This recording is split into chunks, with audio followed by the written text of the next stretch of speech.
Bonjour, c'est Benjamin de Secret Story 11 sur Star 24. Alors Benjamin, comment on fait pour passer de sportif de haut niveau à Secret Story? Super simple. J'ai arrêté ma carrière il y a à peu près 2 ans. Du coup, je me suis reconverti dans le coaching sportif et j'ai été contacté juste avant l'émission pour passer le casting de Secret Story, casting que j'ai passé et opportunité que j'ai saisie. Du coup, je me suis retrouvé dans Secret Story. Mais pourquoi avoir dit oui quand on est sportif comme toi? Quand on a une carrière comme la tienne, c'est très rare de se retrouver dans Secret Story, tu vois?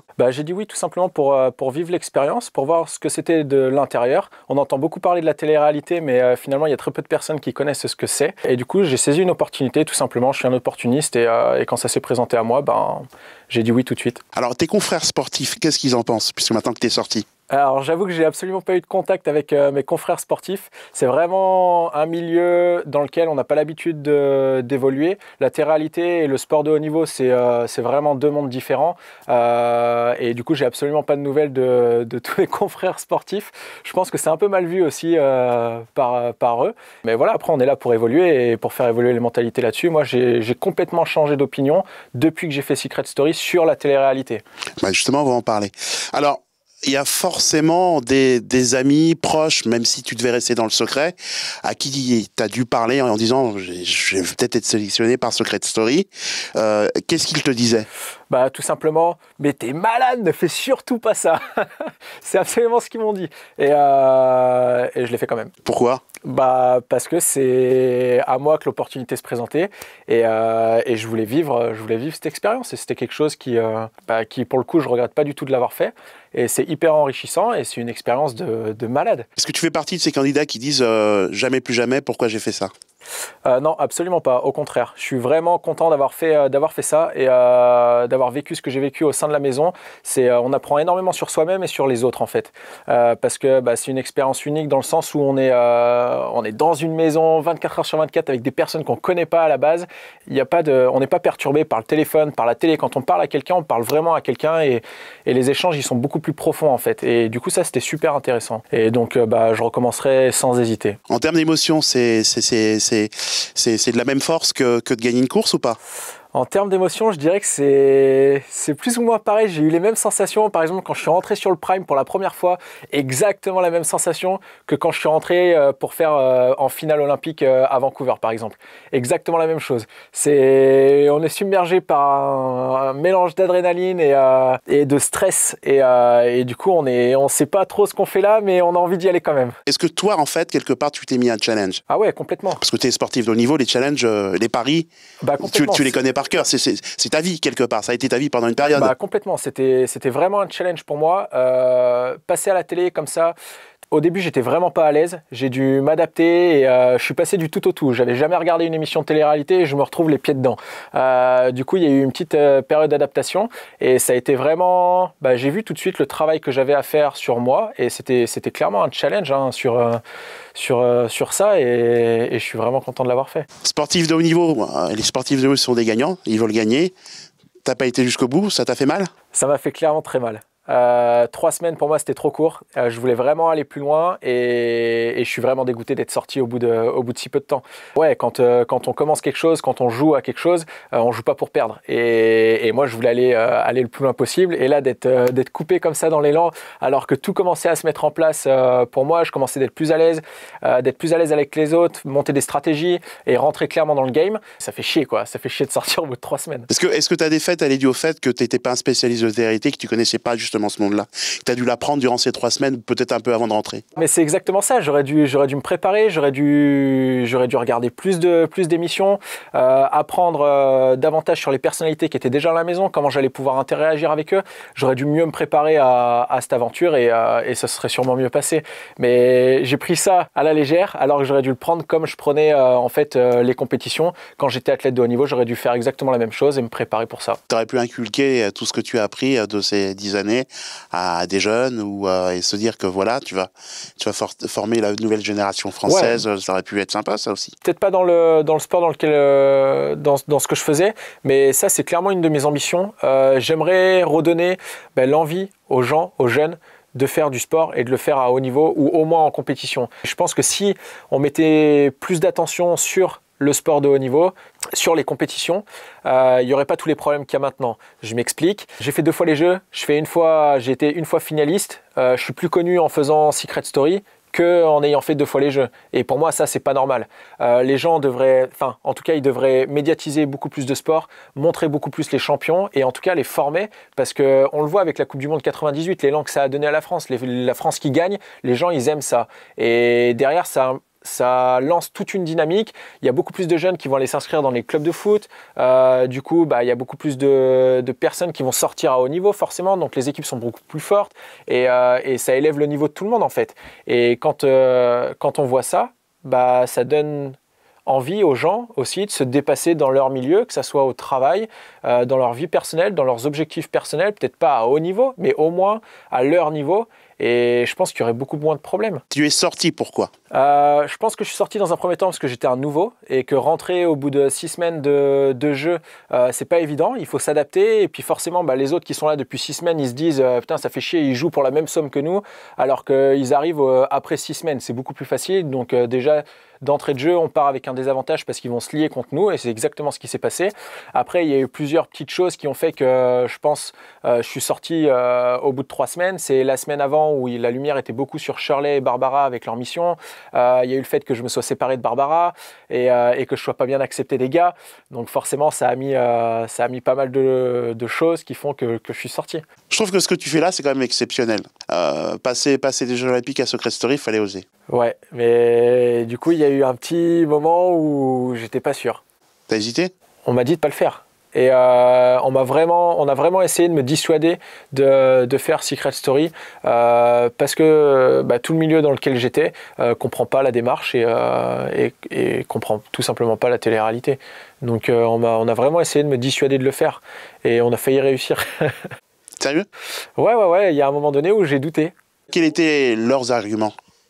Tout simplement que la télé-réalité, c'est pas fait pour les gens comme toi, c'est fait pour les personnes qui n'ont rien fait ou qui ont besoin de ça pour exister. Il n'y a que des débiles dans la télé-réalité. Alors que là, pour le coup, en ayant été à Secret Story, c'est pas le cas. Et voilà, ouais, il y a tout un tas d'arguments comme ça négatifs de personnes qui ne savent même pas de quoi ils parlent, qui essayent de dissuader sur des choix. Qu'est-ce qui n'a pas marché avec Barbara finalement? Pourquoi vous êtes séparés? Tout simplement, en fait, on s'est retrouvés dans la Love Room bien trop tôt par rapport à la relation dans laquelle on était. Ça faisait 3 jours et demi qu'on s'était embrassés. On se retrouve dans la Love Room, on est tous les deux mal à l'aise et forcément, on lance une discussion qui n'a rien à faire là et que je regrette vraiment à l'heure actuelle. Ouais, on s'est retrouvés là bien trop tôt, on était tous les deux mal à l'aise et du coup, ça a mis de la distance entre nous après cette nuit-là, quoi. Et quelle était la phrase qu'il fallait pas dire en fait? Ou que tu as dit en fait? Ouais, en fait, j'ai parlé de mon ex parce qu'elle m'a recontacté une semaine avant que je rentre dans l'émission et la discussion qu'on a eue une semaine avant, c'était de toute façon, je vais faire cette émission-là.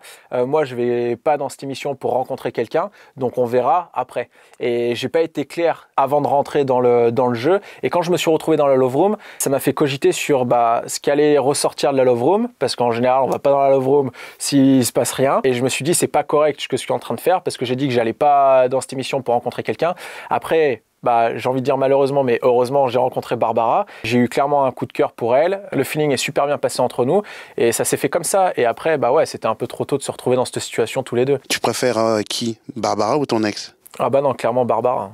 Je préfère Barbara à mon ex, ouais. Elle est beaucoup plus vivante, elle est beaucoup plus sensible, beaucoup plus naturelle et il y a beaucoup plus de vie. Elle est folle, donc on s'ennuie pas avec elle. C'était à refaire, tu lui dirais quoi dans la Room? Je lui parlerai pas de mon ex. Je lui parlerai pas de mon ex, je l'aurais plus rassuré elle, mais j'aurais pas parlé de mon ex. Et je pense que ça aurait continué comme ça, sur les bases sur lesquelles on était partis et c'était très bien. Et on aurait pris notre temps et puis voilà. Est-ce qu'elle a les qualités pour que tu deviennes amoureuse d'elle? Elle a toutes les qualités pour que je tombe amoureuse d'elle. C'est sincère? Ouais, c'est très sincère. Justement, concernant ton ex. Clairement, ça a été un poison pour moi. J'avais une relation avant de rentrer dans l'émission que j'ai préféré arrêter par rapport au fait qu'elle m'ait recontacté et la réaction que j'ai eue. Et ensuite, j'ai fait cette émission. Ce qui s'est passé avec Barbara, c'est encore elle qui fout la merde, clairement. Et du coup... Mais ça veut aussi dire que quelque part, tu l'aimes. Elle avait une emprise sur toi, quelque chose sur toi. Elle avait une emprise et en fait, je me suis rendu compte que c'était malsain. Et là, j'ai préféré la voir et lui dire de plus jamais m'appeler, plus de messages, plus d'appels, plus rien, plus jamais de contact. On te propose les princes de l'amour, C'est jouable ou c'est pas jouable? Je pense que c'est jouable. C'est complètement contradictoire, mais c'est jouable, c'est jouable. Après, je suis pas obligé de coucher avec toutes les filles qu'on me présente. La production de Secret Story te rappelle et te propose de rentrer une semaine. J'y vais sans hésiter. Et tu dis quoi à Barbara? Je lui dis tout ce que j'ai sur le cœur. C'est-à-dire? Bah, que je regrette ce qui s'est passé dans la Love Room, que il y a eu un malentendu en fait, et que vraiment j'ai eu un coup de cœur pour elle, et que j'ai vraiment envie qu'il se passe quelque chose entre nous. Tu penses que tu l'as touchée quand tu étais avec elle? Je pense que ouais, il s'est vraiment passé quelque chose entre nous. Il y a vraiment eu un truc entre nous. La complicité qu'on avait, la façon dont on se regardait, c'est quelque chose que j'ai jamais vécu avant. Alors est-ce que c'est parce on était dans la maison, mais il y a vraiment quelque chose qui s'est passé et voilà. Si tu avais un mot à dire à Barbara, tu lui dirais quoi là? Si j'avais quelque chose à dire à Barbara, tout simplement, j'espère que tu vas aller loin dans l'aventure, mais j'espère aussi qu'on se reverra à la sortie et pourquoi pas qu'on redémarrera ce qu'on avait commencé dans la maison. Ton rapport aux femmes, il est comment? Puisque bah, t'es quand même relativement séduisant. C'est facile pour toi la vie? Alors ça, c'est ce que tout le monde croit, mais c'est pas si facile que ça. Bah en fait, quand on est, je pense que c'est différent d'être une jolie fille et un beau garçon. Les jolies filles, les gars vont avoir tendance à aller vers elles, alors que les beaux garçons, bah on va pas vraiment vers eux. Donc c'est pas si facile que ça. Faut pas s'imaginer que toutes les filles sont à mes pieds et j'ai juste à claquer des doigts pour choisir celle que je veux, quoi. Et non, ça se passe pas comme ça, malheureusement. Et donc Barbara, de toutes les filles qu'il y avait de la maison, c'était pour toi celle avec qui il fallait que ça matche? Ah ouais, ah bah oui, c'était la seule avec qui ça aurait pu marcher. Et c'est ce qui s'est passé. Tu la vois gagner Secret Story? Ouais, je pense que c'est une des personnes qui peut gagner Secret Story de par son jeu, de par ses stratégies et l'attitude qu'elle a au sein de la maison. Je pense que c'est une des personnes qui sort du lot, quoi. Si t'es amené à avoir une relation avec elle et qu'elle gagne Secret Story, ça va être difficile hein, quand même. Ouais, je pense que ça va être difficile au niveau de la notoriété, ce sera compliqué à gérer.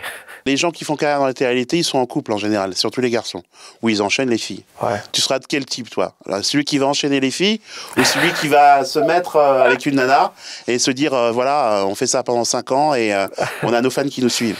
Alors, moi, j'ai plus 20 ans et enchaîner les filles, je l'ai déjà fait. Du coup, forcément, je suis plus maintenant, quelqu'un qui va essayer de pas trop enchaîner, dans le sens où je préfère avoir une fille avec qui je vais rester plutôt que d'enchaîner les conquêtes comme j'ai pu le faire avant. Mais ça, c'était avant. Qu'est-ce que tu regardes en premier chez une femme? Chez une femme, c'est sa tête, ses yeux. Et après son corps. Je sais, ça paraît bizarre, mais je suis coach sportif, donc le corps on peut le moduler, et la tête non. Alors, une femme, t'apprécies une femme et t'apprends qu'elle a fait la chirurgie, ça te gêne ou tu préfères les femmes nature? Ça me gêne pas, et j'ai une préférence pour les femmes nature, mais après ça me gêne pas du tout, parce que bah, je sais que pour le coup ça peut être un complexe, et la femme elle sera beaucoup plus facile à vivre, et beaucoup plus à l'aise dans sa peau si elle se sent mieux, et dans ce cas-là, ouais, il y a absolument aucun problème. T'es pour ou contre la chirurgie esthétique? Bah moi c'est pareil, c'est toujours pareil, ça dépend de pourquoi on le fait. Je suis pas contre, mais je suis pas pour l'excès. Et je pense que ouais voilà, c'est dans une juste mesure, je suis absolument pas contre. La femme idéale pour toi, c'est une fitness girl ou pas? La femme idéale, ouais, il faut qu'elle fasse un minimum de sport, parce que c'est la base. Hein. Si elle veut rester belle le plus longtemps possible, il faut absolument qu'elle fasse du sport. Le truc pour te séduire, ce serait quoi? Bah, pour me séduire, il faut être drôle, il faut faire du sport, il faut être gentil. Et il faut être belle. Au niveau de l'intelligence? Qu'on puisse avoir des discussions qui ont du sens, forcément. Ouais. Faut qu'on puisse avoir des discussions sur certains sujets en profondeur et ouais, il faut qu'il y ait un échange. Si je parle à un mur, ça va aller 2 minutes, quoi. Ton atout de séduction, c'est quoi? Mon atout de séduction, je pense que c'est mon sourire. Je pense que c'est ce qui le plaît le plus. Après, je suis quelqu'un de gentil et attentionné. Je serai toujours là pour la personne et je pense que c'est ça qui plaît le plus. Tu peux te considérer comme un homme fidèle ou un volage quand même? Ouais, non, je suis complètement fidèle. J'ai jamais trompé personne. À partir du moment où je suis en couple et je vais pas voir ailleurs. Vraiment? Ouais, vraiment. Je l'ai jamais fait. En fait, je suis quelqu'un qui peut pas mentir. Et du coup, si je le faisais, je sais très bien que je culpabiliserais et je pourrais pas mentir. Et j'ai aussi une citation, on va dire, c'est « fais pas aux autres ce que t'aimerais pas qu'on te fasse ». Et ça a drivé ma vie jusqu'à maintenant et je vois pas pourquoi ça changerait. Donc à partir du moment où on met ça en place, bah j'aimerais pas qu'on me trompe, donc je le fais pas à la personne, tout simplement. Quand un garçon te branche, comment tu réagis? Quand un garçon me branche... Parce que t'as le truc pour séduire les garçons. En vrai, ça arrive souvent et je suis souvent mal à l'aise parce que je suis pas du tout intéressé par les garçons. Après voilà, je le prends bien, il y a pas de problème, mais ouais, je suis souvent mal à l'aise parce que je sais pas trop quoi répondre ou quoi faire, tout simplement. Et pour le coup, on me demandait tout à l'heure comment c'était d'être un beau garçon avec les filles. Autant les filles, elles osent pas venir, elles osent pas faire la démarche et faire le premier pas. Autant les gars, ça les dérange absolument pas. Eux, ils y vont cash, c'est direct, franc du collier, et il n'y a pas de problème. On comprend tout de suite qu'ils sont intéressés, alors que les filles, c'est différent. Et ça serait mieux que ça soit l'inverse, en fait.